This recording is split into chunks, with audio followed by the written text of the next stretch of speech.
Hola, buenos días.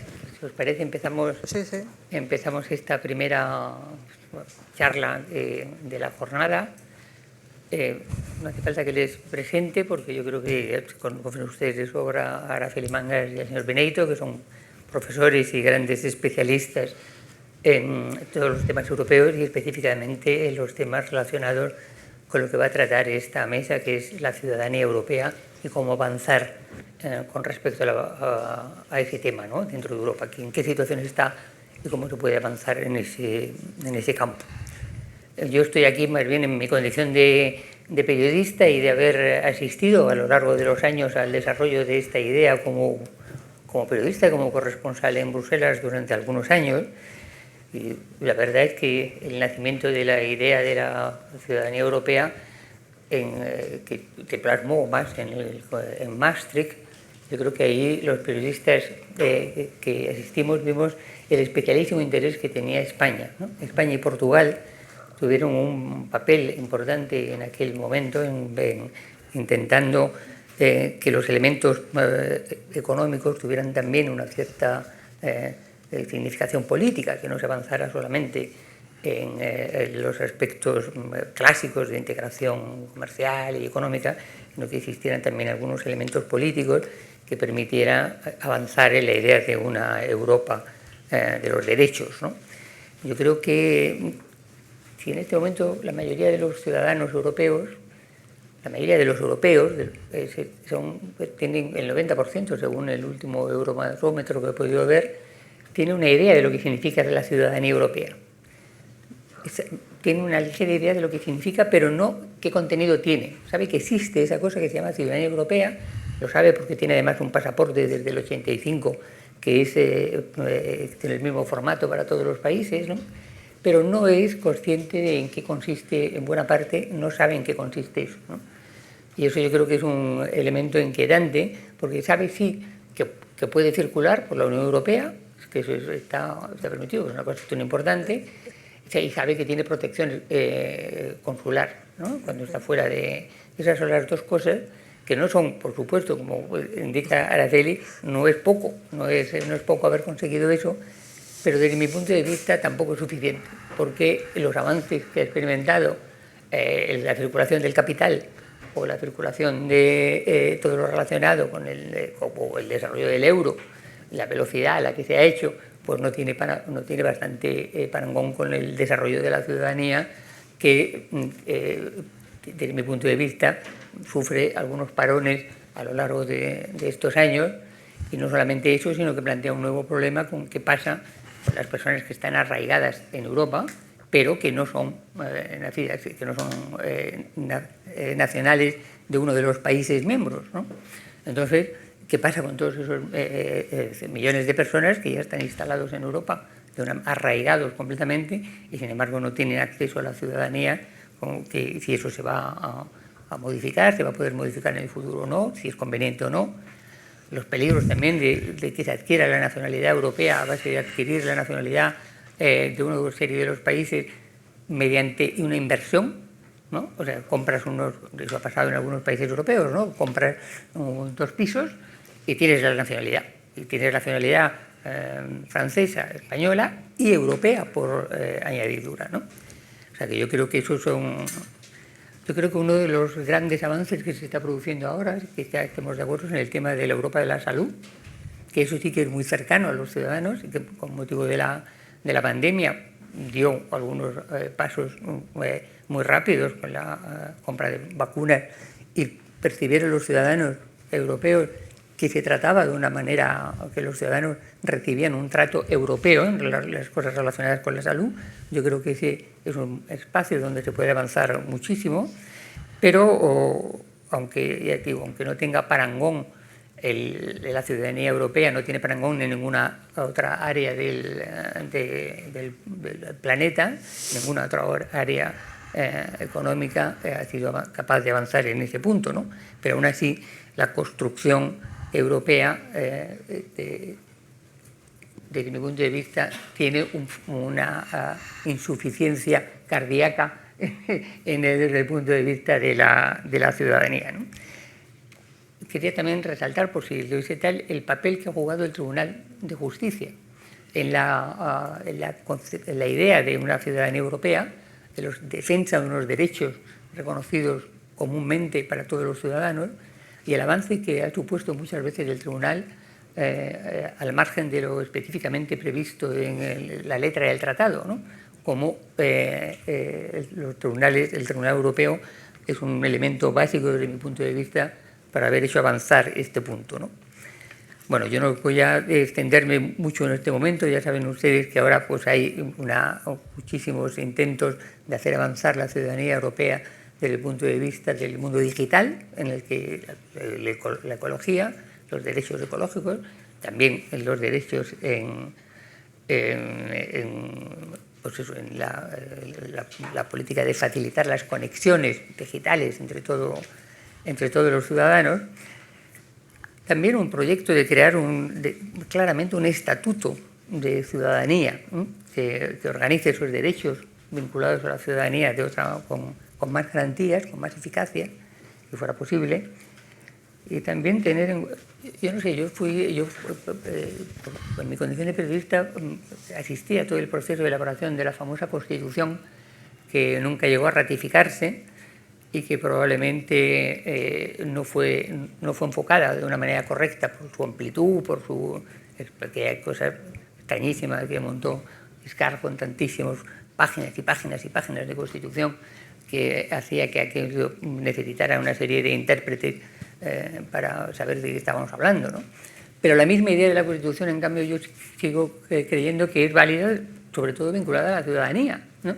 Que para avanzar en la ciudadanía sería interesante recuperar la idea de una Constitución mucho más corta, por supuesto, no tan mucho más enfocada precisamente en los derechos de la ciudadanía como uno de sus puntos fuertes, ¿no?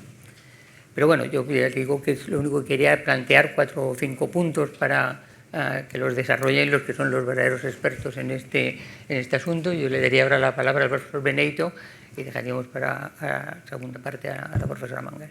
¿Sí? ¿Te parece? Muy bien. Bueno, pues lo primero, una gran satisfacción poder estar hoy aquí en la Fundación Ortega Marañón. Muchísimas gracias, Soledad. Gracias también a Lucía Sala, a Federico Buyuelo, las personas que dirigen la Fundación, por haber organizado este seminario, estas jornadas que me parecen tan oportunas. Para mí la Fundación Ortega Marañón, tengo una relación muy intensa desde hace muchísimos años, desde hace más de 30 años. Primero por lo que significa. Esos dos nombres, inicialmente Ortega, Fundación Ortega y Gasset, después Ortega Marañón, todavía más reforzada, esa idea de centralidad, de espacio común, de debate, de europeísmo. Bueno, son 3 valores con los cuales yo me identifico plenamente y, por tanto, cada vez que la Fundación me pide acudir, pues lo hago con una enorme satisfacción, como digo, ¿no? Vamos a ver el tema de ciudadanía, que efectivamente está en el centro de la integración europea.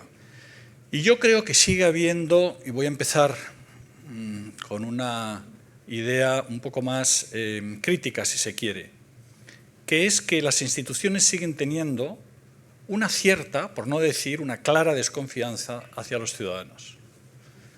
Y esto viene en parte del sesgo tecnocrático que está en el origen de las instituciones europeas, como las conocemos, y también y sobre todo creo que de los resultados y de las experiencias negativas de los sucesivos referendos. Primero fue el de Irlanda, después el fallido en relación a la Constitución Europea en Holanda y en Francia, como es bien conocido, y posteriormente el Brexit. De manera que a lo largo de todo el proceso, y ahora veremos cómo el concepto de ciudadanía en realidad es muy equívoco, el concepto de ciudadanía europea, y ha recibido como diversos influjos, influencias, que no acaban de cristalizar bien en una idea clara sobre la ciudadanía europea. Y, por ejemplo, esto se ha manifestado, esta especie de desconfianza hacia los ciudadanos, en 2 iniciativas que creo que hubieran podido ser más útiles de lo que han sido y más eficaces. Uno ha sido la iniciativa ciudadana europea, un instrumento de participación ciudadana, pero que sin embargo no ha tenido ni mucho menos todos los resultados positivos que se había previsto. Es más, yo creo que hay en estos momentos un claro desconocimiento e incluso un alejamiento de los ciudadanos europeos respecto a la posibilidad de utilización de este instrumento, que, como saben, permite que haya una iniciativa mínimo de 1 millón de firmas en un 25% de los estados y con un número determinado de firmantes en cada país. Es decir, no es sencillo superar los umbrales.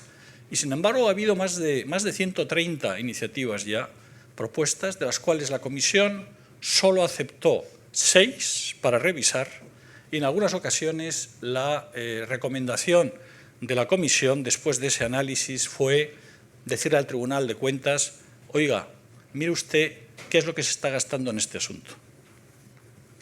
Yo creo que ese es, por ejemplo, un instrumento que no se ha utilizado suficientemente y que necesitaría reforma. Y, por otro lado, por ejemplo, la Conferencia sobre el futuro de Europa. Esta vasta participación de los ciudadanos online, con grupos de trabajo en todos los países miembros, más esa celebración de esa magna asamblea. Y bueno, vemos que los resultados pues, están siendo muy poco eficaces desde el punto de vista de que las instituciones, en particular la Comisión, reciba y sobre todo ponga en marcha las iniciativas que ahí se han propuesto.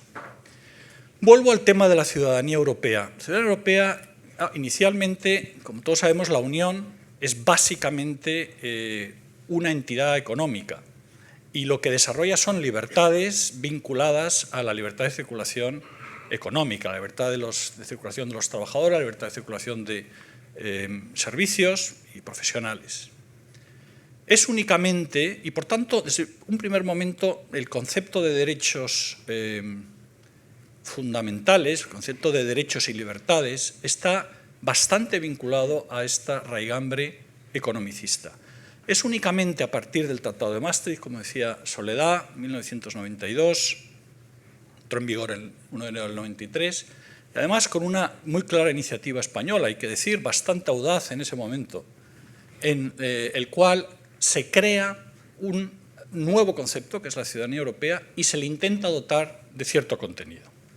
Lo que ocurre es que esto surge un poco en el aire, porque se crean unos contenidos de la ciudadanía europea, ese derecho muy interesante, muy importante, de la posibilidad de participar en las elecciones al Parlamento Europeo y en las elecciones municipales sobre la base de la residencia, no de la nacionalidad, del ciudadano europeo que resida en otro país comunitario, esa protección diplomática y consular en terceros países.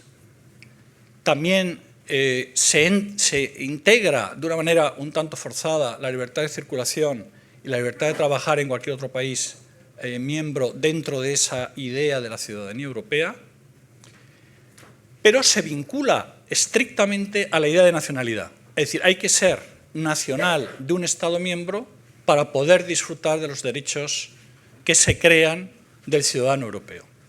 Esto yo creo que limita enormemente, como se ha visto a lo largo de los años posteriores, la potencialidad de la idea de la ciudadanía europea. Se vuelve a recaer en una especie como de visión territorial y visión muy vinculada a la idea de nacionalidad, cuando se hubiera podido seguir en la línea, como digo, audaz, pues de un concepto nuevo de ciudadanía europea, más cosmopolita, donde hubiera cabido perfectamente el tema de la doble nacionalidad, y esto, sin embargo, no es posible, ¿no?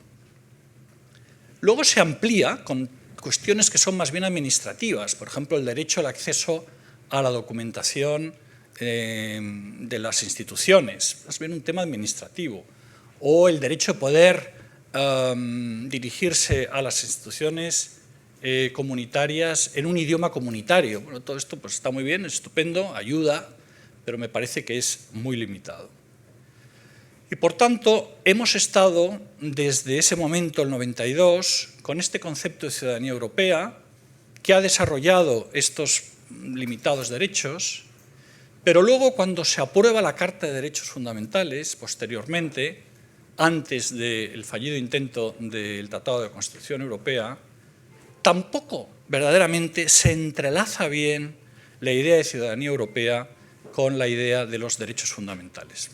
Estos derechos de ciudadanía europea se enuncian en la Carta de Derechos Fundamentales, pero no se definen verdaderamente como tales derechos fundamentales, aunque estén en el tratado, pero no tienen esta categoría dentro de una Carta de Derechos Fundamentales. Es decir, seguimos teniendo una idea, por un lado, política, con un contenido un tanto de cajón, de intentar rellenar esa idea de la ciudadanía europea, y por otro lado, los derechos fundamentales con una fundamentación jurídica y dogmática más clara, ¿no? Es decir, que aquí, como vemos, y decía yo al principio, confluyen diferentes ideas que no acaban de estar bien armonizadas, ¿no? Hay un intento audaz y ambicioso de crear una idea de ciudadanía europea, un concepto novedoso, y sin embargo unas limitaciones muy claras después y una falta de ensamblaje. A eso viene a añadirse el tema de la participación y el tema de la necesidad de crear un espacio público europeo que haga frente a la percepción cada vez más clara de un déficit democrático en la Unión. Y ahí es entonces donde empiezan a surgir todos estos temas de la iniciativa ciudadana europea y de también transformar de alguna manera la elección del presidente del Consejo, el presidente del Consejo Europeo, toda esa fórmula que se probó del Spitzenkandidat, un candidato que respondiera a los resultados de las elecciones europeas y no tanto digamos, a la negociación entre los partidos y los países para nombrar un presidente tanto del Consejo como de la Comisión. Y, por tanto, ha ido este otro elemento, digamos, de espacio público europeo añadiéndose a la idea de ciudadanía. Bueno, en definitiva, ¿qué es lo que lo apuntaba Soledad? ¿Dónde estamos? ¿En qué momento? Y ahora de cara a la presidencia española. Bueno, por un lado se ha avanzado en este debate sobre la idea de un estatuto de la ciudadanía europea, que yo creo que debería de integrar todos estos elementos y verdaderamente crear un marco de ciudadanía europea claramente definido. La ciudadanía europea es algo distinto a las ciudadanías nacionales. Tiene que estar anclado en la idea de identidad europea. Eso supone historia, pero supone también, por supuesto, un patriotismo constitucional y supone una idea de ciudadanía del siglo XXI que no está vinculada a la nacionalidad. Eso, por ejemplo, podría llevar a que se modificaran normas de los Estados miembros sobre nacionalidad, permitiendo la doble nacionalidad. Eso podría ir en la línea de extender este derecho de sufragio en las elecciones europeas y municipales a las elecciones regionales y nacionales, sería un avance importante. Esto podría suponer incluir también de una manera más formalizada el tema del Spitzenkandidat, es decir, que verdaderamente los altos cargos, el presidente del Consejo Europeo y de la Comisión es el que estaba previsto en el tema del Spitzenkandidat, responda a la expresión política que realizan los ciudadanos europeos. Y luego está otras cuestiones que podrían integrarse dentro de ese Estatuto de la Ciudadanía Europea, que son todos los nuevos derechos. Los derechos digitales, debate sobre el derecho a la huella digital, apuntaba también Soledad, pero están todos los derechos de la salud, que hemos visto la enorme importancia que tienen. Y eso va desde la seguridad sanitaria, pasando por la prevención, pasando por toda una panoplia de derechos que podrían incluirse, pero lo tenemos también en el ámbito de agricultura y pesca, con los temas de seguridad alimentaria, o los tenemos en energía, con los temas de derechos a la seguridad energética, o los tenemos... Es decir, necesitamos verdaderamente ampliar el marco mental, conceptual, e integrar políticas vinculadas a derechos. La presidencia española tiene un claro programa donde se va a avanzar en muchos de los dossiers que estaban pendientes y otras cosas novedosas. Si hubiera una ambición similar a la que se tuvo en los años 90, en ese momento el gobierno de Felipe González, de lanzar una iniciativa de un estatuto de la ciudadanía europea, me parece que sería verdaderamente una alternativa que contribuiría de una manera importante al desarrollo de la idea de ciudadanía. Y si eso no es posible, se debería de avanzar en esta idea del Estatuto de la Ciudadanía Europea, integrando todos estos diferentes elementos un poco fragmentarios que existen ahí, ayudando a fortalecer un concepto claro y de esta manera, a través de estos diferentes mecanismos que yo he apuntado, creo que se podría avanzar en un sentimiento de mayor pertenencia y de mayor cercanía de los ciudadanos a las instituciones comunitarias. Muchas gracias. Muchas gracias. Bueno, pues recuerdo el memorándum español que se presentó en el 92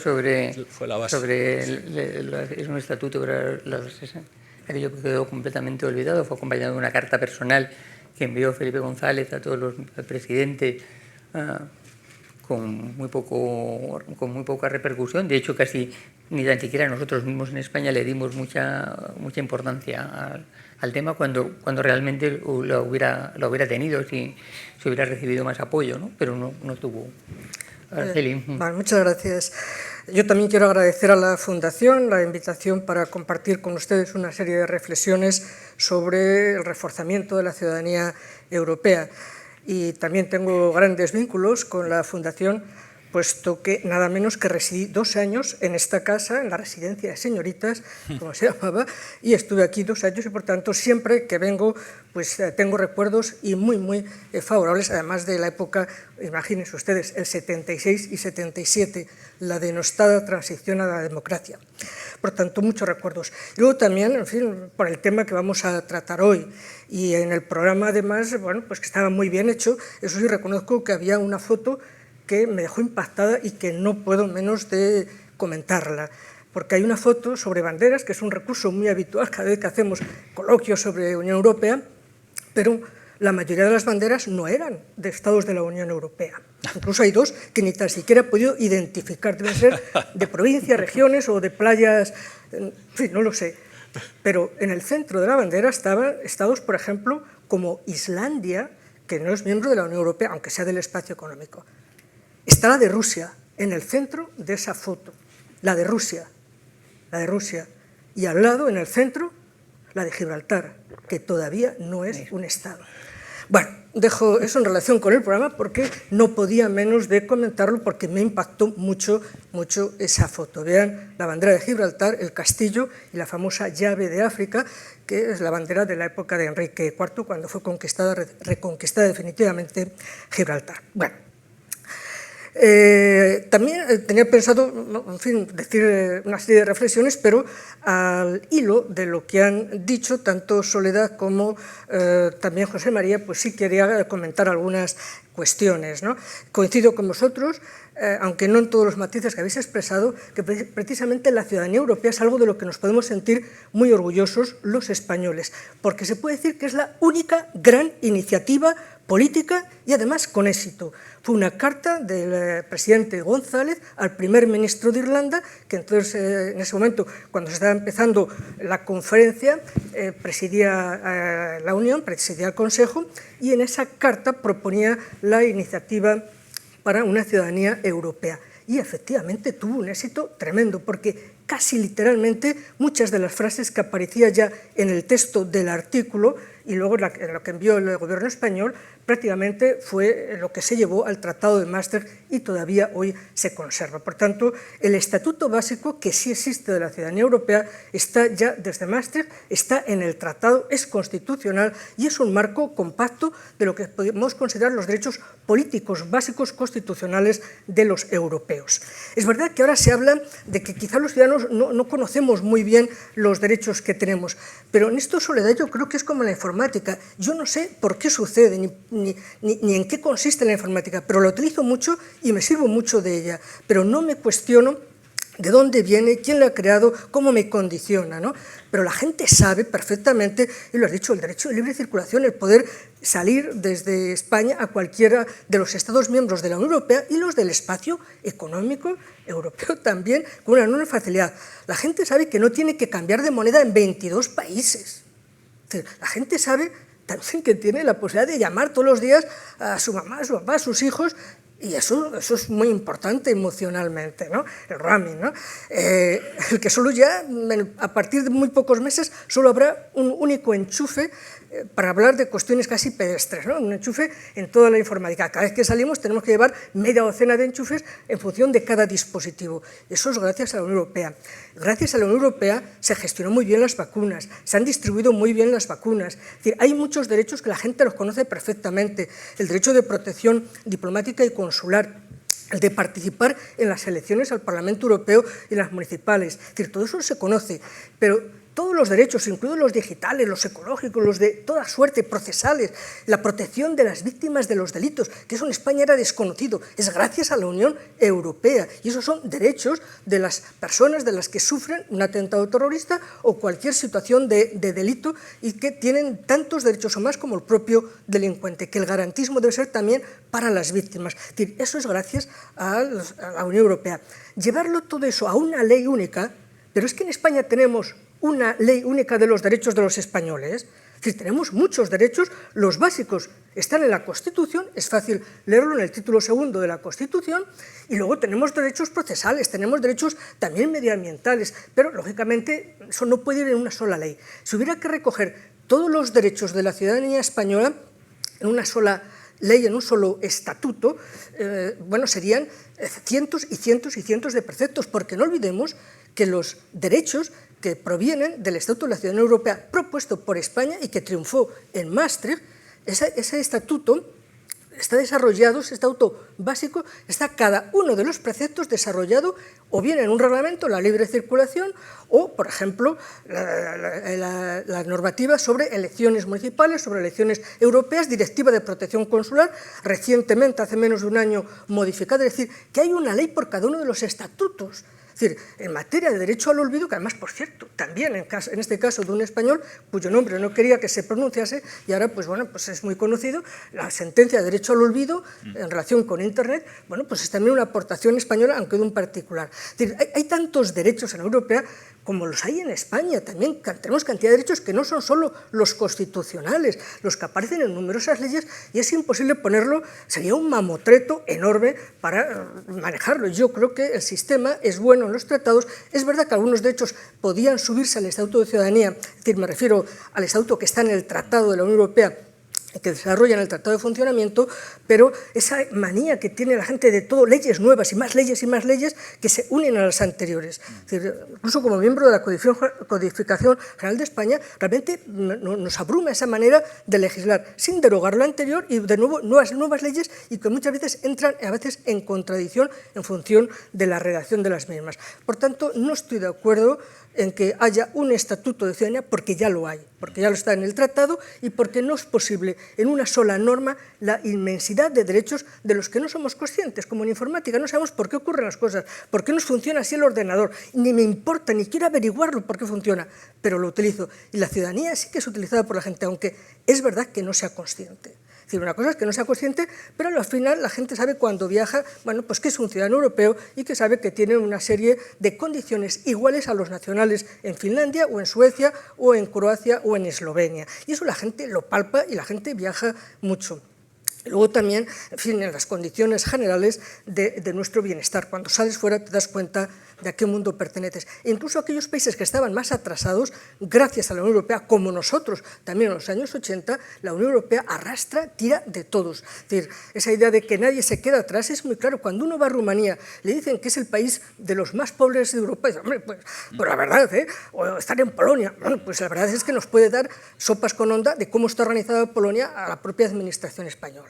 Es decir, que bueno, yo creo que la Unión Europea es un tirón muy importante, como lo fue para nosotros. Lo has comentado, cómo cambia España en los años 80, no solo por la transición a la democracia, sino también porque ayuda enormemente a la modernización, y eso lo supo muy bien ver el gobierno de González. La modernización de España había que hacerla, y precisamente el pretexto, el objetivo, el reto estaba en la Unión Europea. Entonces, que la Unión Europea desconfía, las instituciones desconfían de la ciudadanía, como has dicho, José María, discrepo radicalmente. Eso esperaba. El origen está bien, eso está muy bien. También el origen tecnocrático de las comunidades europeas, de la Unión Europea, origen tecnocrático. Pero si fue la gente echándose a las calles la que crea, la que hace, obliga a los dirigentes a tener que dar una respuesta. Pero lo que sale al final es distinto, no lo que inicialmente esperaba. Bueno, sí, pero inicialmente no. Tú has dicho el origen. No, bueno. El origen. Una cosa es la evolución. Bueno, hay que manejar el lenguaje adecuadamente. Los juristas, en eso nos distinguimos. Nuestro bisturí es el lenguaje. Entonces, no. Origen tecnocrático, no. Evolución en los 80, posiblemente, sí. Pero posteriormente, no. A partir de Maastricht se ha politizado, pero es que el proyecto de los padres fundadores es un proyecto de paz, y un proyecto de paz que no solamente es que no haya guerra, sino que haya bienestar entre todos los europeos. Eso es un proyecto político. Es decir, la Declaración Schuman es una declaración que renglón a renglón es pura política en prácticamente folio y medio, ¿no? Entonces, no, el origen tecnocrático, no, origen popular es la gente en la calle, la gente que sufrió la Segunda Guerra Mundial, es la que sale a la calle y exige finalmente la creación, y son finalmente los dirigentes europeos los que sí supieron dar una respuesta a ese clamor ciudadano. Y otros aspectos de la ciudadanía que son muy conocidos en el fondo, de verdad, por nosotros los juristas, quizá por la gente menos, pero cuidado, insisto, la gente sabe cuáles son sus derechos en el fondo en materia de Unión Europea. Y lo sabe perfectamente, y lo saben nuestras administraciones, y cómo funcionan cada vez que hay elecciones municipales, cada vez que hay elecciones europeas, cómo se aplican las directivas correspondientes para que puedan votar. No significa que no haya, digamos, fisuras en la raqueta, que no haya cordones rotos. Es verdad que hay cosas que se pueden mejorar mucho, y a esas me voy a referir, en los que se han detectado aspectos importantes. También has dicho, por ejemplo, la desconfianza o lo mal que se ha tratado a la COFOE, a la Conferencia sobre el Futuro de Europa. Yo creo que no es culpa de la pandemia, no fue culpa de la Unión Europea.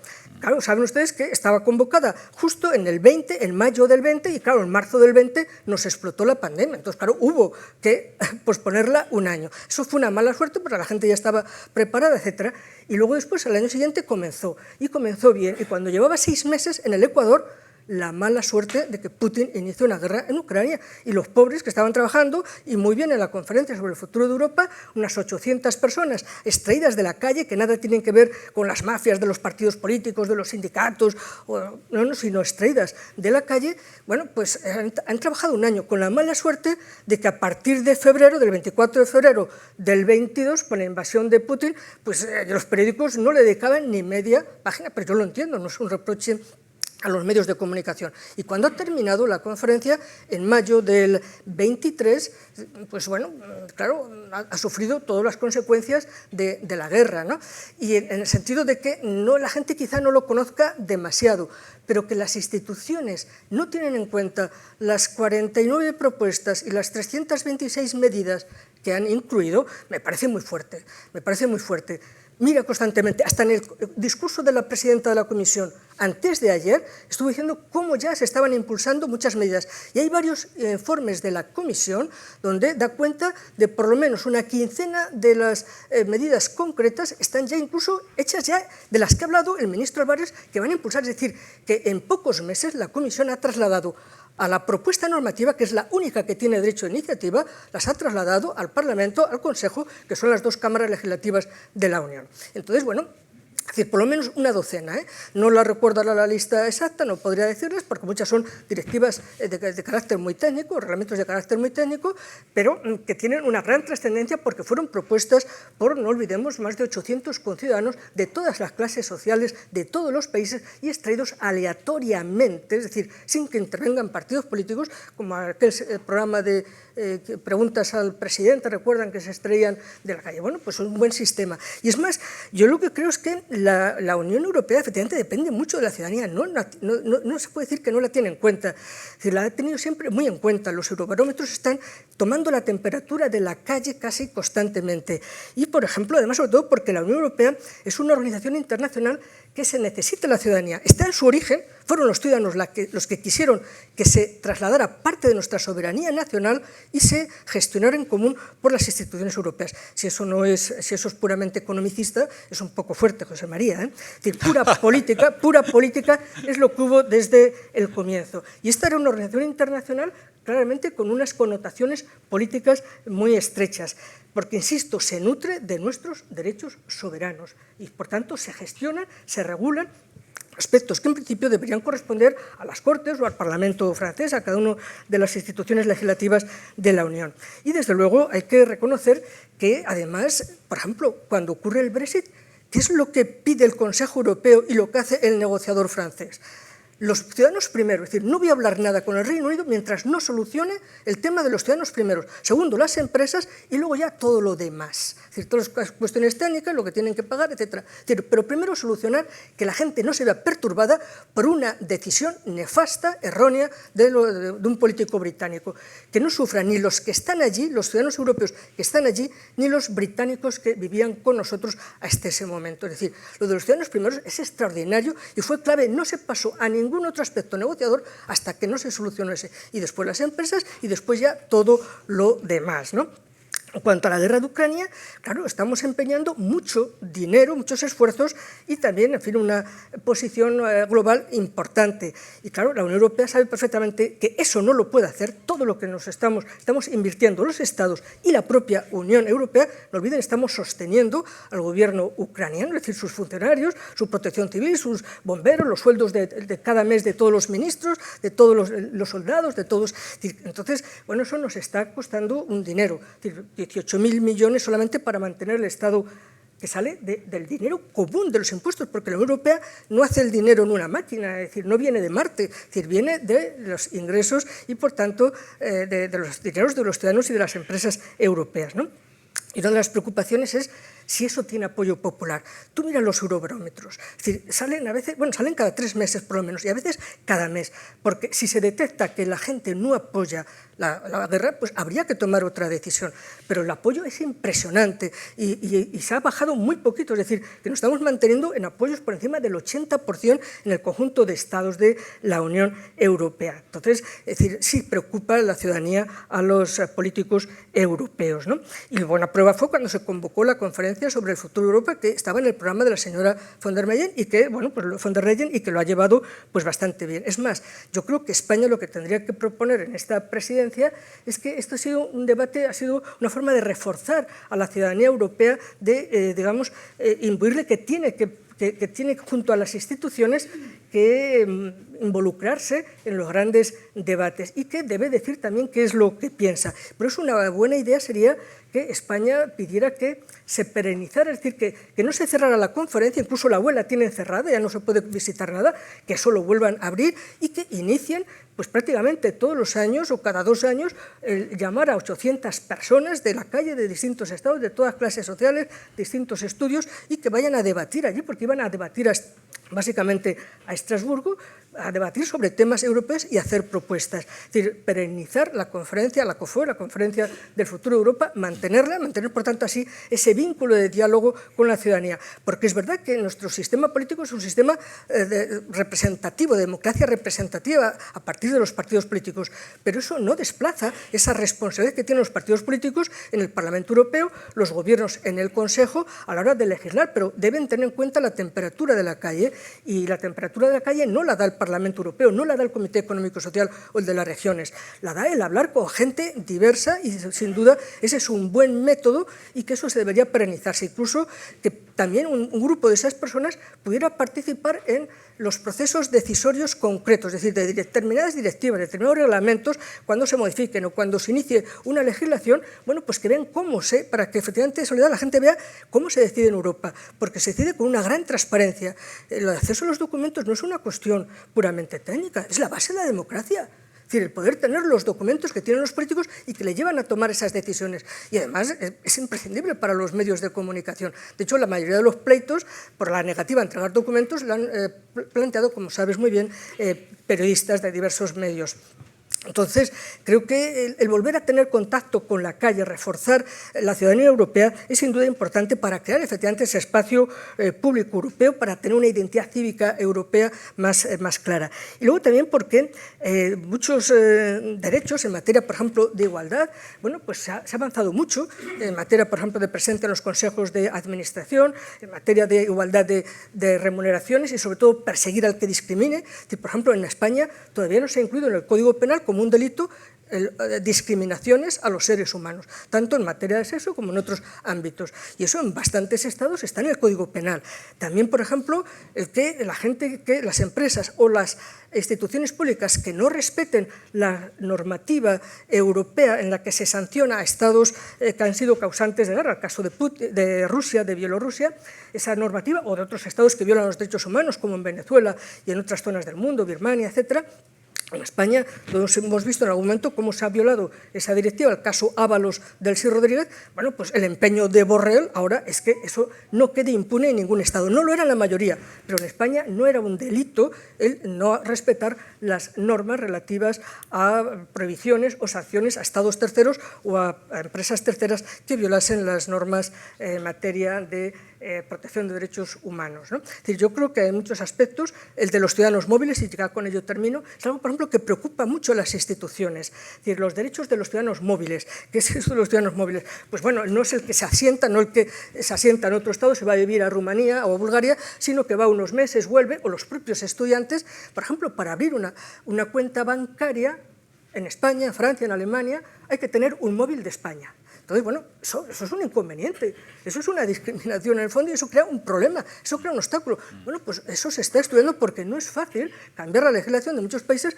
porque algo tan elemental como les he dicho lleva muchos meses estudiándose para que una persona, un estudiante italiano, un estudiante rumano o un español que esté estudiando en Polonia o en Alemania pueda abrirse una cuenta corriente y no tenga también que comprar una línea de móvil en ese país. Bueno, pues lo de los ciudadanos móviles le preocupaba mucho y lo dijo también la señora von der Leyen. Es decir, que hay bastantes aspectos. También, por ejemplo, algo muy importante, todos sabemos que hay grupos muy poderosos de carácter económico que tratan de apagar la voz de los periodistas o la voz de ONGs que quieren denunciar determinadas violaciones y sobre todo excesos, abusos, cuando no ilegalidades que cometen los poderosos. Entonces los poderosos tienen dinero, lo hemos visto en un caso relativamente próximo en relación con la Real Federación Española de Fútbol, es decir, el poderoso te amenaza con pleitos y como tiene muchos medios te asusta. Bueno, pues la directiva SLAPP, que está prácticamente terminándose, va a permitir el que se proteja y que, por tanto, nunca un poderoso pueda perseguir judicialmente a aquellas personas que denuncian presuntas violaciones, ilegalidades o abusos o evasiones fiscales, etcétera, ¿no? Es decir, nos ha hablado, España se va, en muy pocas semanas, se va a aprobar, o ya, no sé si se ha aprobado en las últimas semanas de la anterior legislatura, la directiva sobre denunciantes. El presidente de gobierno la presentó como una iniciativa propia del gobierno de España. Es que llevamos 2 años sin aplicarla, 2 años sin aplicarla. A quienes denuncian grandes corrupción. Entonces, a veces en España, a quien se metía en la cárcel, al que se procesaba primero era el denunciante. La directiva no permite que al denunciante se le procese. Y en todo caso, si tiene una implicación penal, siempre naturalmente teniendo en cuenta la atenuante de haber servido al interés general al denunciar la corrupción. Bueno, eso se lo debemos a una norma de la Unión Europea. ¿Todo eso debe ir todo junto en un solo estatuto? Bueno, pues van a ser, o sea, los muchos derechos. Pero Araceli, sí, ahora le doy la palabra. Sí. Pero Sí. yo no me refería a que se juntaran todas las leyes en un único texto, como no están todas las leyes españolas juntas en un único texto, pero hay una Constitución por encima de ellas de la que garantiza que todas esas leyes se ajustan. Desde los años 60... O sea que no vamos a tener mucho tiempo para eso, pero era un poco la idea que yo planteaba, no era, por supuesto, unificar todo en un único texto porque sería volverse locos, ¿no? Sino que existiera una como la Constitución española, de la que penden todos los demás textos y obligaría a que todas las constituciones, una constitución europea, obligaría a que todas las constituciones respetaran ese mismo, en el caso de Polonia o en el caso de Hungría, conseguir que las constituciones húngaras o polacas no pudieran contener nada contrario a la Constitución europea. Pero bueno, eso es un debate que no es... A mí me gustaría escuchar a José María porque tú le has animado mucho. Tienes 5 minutos, pero... No, un minuto, mucho menos. No, pero eso hace el debate todavía mejor. Venga. Bueno, ya ven ustedes que a los académicos nos gusta debatir y tener opiniones y tener una... Y, en fin, efectivamente, el tema de sesgo tecnocrático estaba lanzado para que Araceli pudiera reaccionar. Me alegra mucho porque Araceli Mangas y yo pues somos colegas desde hace muchísimos años y estamos pues, en muchísimos puntos de acuerdo y en otros se aprende continuamente de Araceli, que es la gran autoridad en materia de derecho comunitario en este país, ¿no? Lo que sí quiero decir, sin embargo, es que me parece que hay cosas que se pueden mejorar, como siempre. Y entonces yo apuntaba a algunos aspectos. Por ejemplo, el tema de la iniciativa ciudadana, pues yo creo que se podría reforzar, reformar, en la línea de lo que estamos hablando. Y luego, pues es cierto que hay determinadas bolsas de opinión en Europa en donde pues, se siente una cierta distancia respecto a las instituciones. Eso yo creo que es, a pesar de todo lo que se hace, es muy complejo, no es fácil trasladar todo lo que se hace, pero creo que está ahí, ¿no? Por lo tanto, he aprendido mucho, Araceli, lo voy a anotar y rápidamente tomaré buena nota de lo que has comentado. Araceli, ¿quieres decir? No, solamente si acaso, hombre, que no tenemos una Constitución europea, pero es que a veces, en fin, divinas palabras, tampoco hace falta que sea la palabra exacta. Tenemos el Tratado de la Unión Europea y es un pacto constitucional, además lo dice la jurisprudencia del propio Tribunal de Justicia desde los años 60. Es la norma constitucional de la Unión. Los dos tratados, el Tratado de la Unión Europea, que es un tratado breve, muy constitucional, con un centenar, bueno, con unos 60 artículos, y luego el TFUE, el Tratado de Funcionamiento de la Unión, con 200 y pico. Es decir, que bueno, entre los dos, y es verdad que algunos de los derechos que tenemos podían llevarse al TUE, el Tratado de la Unión, como hacemos en la Constitución con el título segundo de la Constitución, pero tampoco en el título segundo de la Constitución están todos los derechos de los españoles. Es decir, es que además sería, lo importante es lo básico, es decir, establecer la libertad de manifestación, la de expresión. Y claro, el Tratado de la Unión no tendría por qué obligar inmediatamente, es decir, el caso de Polonia y de Hungría no se debe a que no estén todos los derechos. Es decir, el problema es que lo que hay es una decidida, voluntaria, sistemática decisión del gobierno polaco desde el 2010 de violar clarísimamente los fundamentos del Estado democrático. Es decir, tanto en materia de derechos humanos, en los que es verdad que ahí la Comisión les ha parado cuando han querido incluso prohibir el divorcio, el aborto lo reconocen también, etcétera, ¿no? Es decir, con límites, pero lo han tenido que reconocer. O cuando han querido perseguir a los homosexuales, hasta ahí llegamos. Otra cosa es que la Unión no obliga a reconocer el matrimonio de los homosexuales, pero ya perseguirlos, ya no. Eso sería discriminación y ya entraría, y por eso no se les ha ocurrido, ¿no? Pero es verdad que el Estado de Derecho, es decir, lo han violado, es decir, la independencia judicial, igual que en Hungría. Pero me temo que eso está ocurriendo en bastantes estados de la Unión Europea y fuera. El caso de Israel es una cosa paradigmática y allí la gente se ha echado a la calle en Israel, los judíos, esta gente maldita para muchos de la derecha y de la izquierda en nuestro país, son los que están defendiendo en la calle el Estado de Derecho en Israel y que no se puede ahogar a los tribunales y que el tribunal es la forma, los tribunales tienen que ser el contrapoder al gobierno y al Parlamento. Oye, pues hemos acabado. Yo quería darle las gracias tanto a Benedicto como a Araceli Mangas. Muchísimas gracias. Yo creo que ha sido muy interesante, la verdad. Para mí lo ha sido. O sea que muchísimas gracias. Gracias. Damos paso a la próxima. Bueno.